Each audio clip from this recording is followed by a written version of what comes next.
And that's right, this Cowboys defense has been unbelievable so far this season, only allowing 20 points through their first 3 games. They haven't given up a rushing touchdown yet. They have allowed 3 passing touchdowns, but they have shut out opponents in 10 of the 12 quarters so far this year.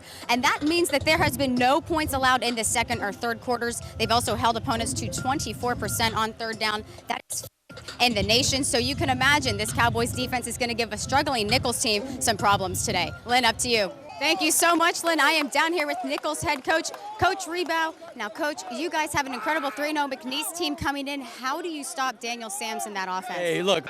Thanks, Lynn. Now, I am down here on the Nicholls sideline for a team that's riding a 21-game losing streak and playing one of the best teams in the Southland. This team is pumped up. I've never seen anything like it. They came out here, they're ready to go to show that they can move the ball on a Cowboys defense like that, and that opening drive has to be pretty reassuring for them, so I'm excited to see how the rest of it plays out. Lynn? Thanks, Lynn. Like you said, down here with Coach Viator. Coach, you have a 2-possession lead going into the half, but as we all know, there is no comfortable lead in football. How do you reiterate that to your team at the half? Well, I mean, it's a 20-point game. Thanks, Lynn. I'm down here on the Nicholls sideline now. Wide receiver number 2, CJ Bates for Nicholls. He was getting his ankles taped. The right ankle was very heavily taped. He was getting some work in on the bike. I did talk to the trainer. He said he should be good and be able to come back and play in the game, so it shouldn't be anything serious. Lynn? Kelsey. And your offense is pretty balanced right now with the pass and the run. How much does that open up for you guys? Well, we have to continue to do that. So much for your time. Good luck in the second half. Lynn, I'll send it up to you. 27 to... Thanks, Lynn. Now we're going to take a look at a Nicholls athlete who is breaking the current mold of student athletes. For more on that, we'll send it to Bryant Johnson. Welcome back to Manning Field. McNeese leads Nicholls 27-7 at the half. Now, if you notice some decals on McNeese's helmets, they look like this. They are in remembrance of Hurricane Rita and Hurricane Katrina. Now, McNeese did take a hit from Rita. LSU contacted them this summer and asked if it would be something they'd be interested in doing, and McNeese said, of course. And now we're going to take a look at exactly what this means to them. We want to thank Justin, Tony, and KVHP for that piece. Now, these are the stickers right here. You guys weren't able to see them. They're a fleur-de-lis that says remembers Katrina and Rita. It's just another way to honor all of the lives that were affected by those hurricanes. Stay with us. We'll be right back with the second half.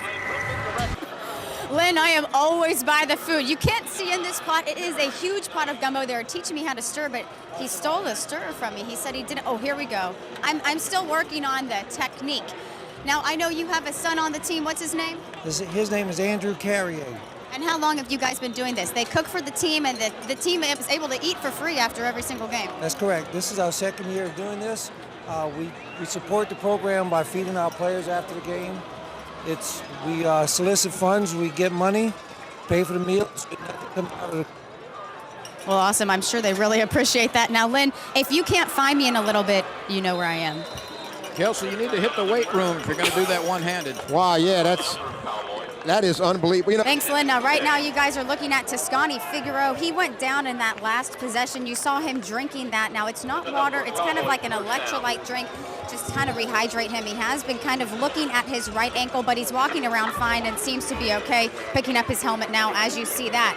Now, earlier in the game, I also reported on CJ Bates, wide receiver number 2 for Nicholls. He is out for the game. The trainer did tell me he is out for the game. He's wearing sneakers down here and sweatpants, so he's done. And he is a...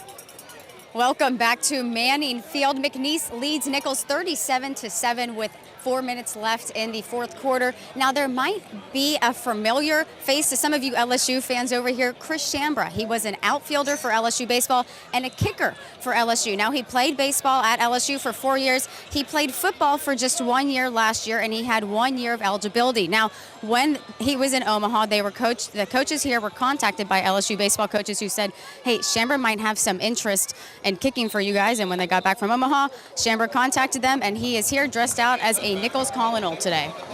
Thanks, Lynn. Now, you guys have heard me say it multiple times, Manning Field. This field is obviously named after the Manning family. Of course, everyone's familiar with Peyton, Eli, and Archie. Now, they do have the Manning Passing Academy here every year with all of the top college quarterbacks and high school quarterbacks from all over the country. They did donate the money for the artificial turf at this field, and that is when Nicholls said, hey, we're going to name our field after you. Now, that camp did start at Tulane. They outgrew it, and they've been at Nicholls here for several years, so you can imagine there has been plenty of big names to grace their presence over here.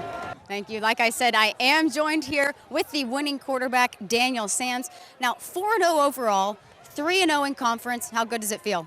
It feels real good. Now, you didn't even know this. I just made you aware of it. You had 89 rushing yards today. You needed 32 to get 1,000 career rushing yards. You were now one of 4 quarterbacks in McNeese history to rush for over 1,000 yards. How does that feel?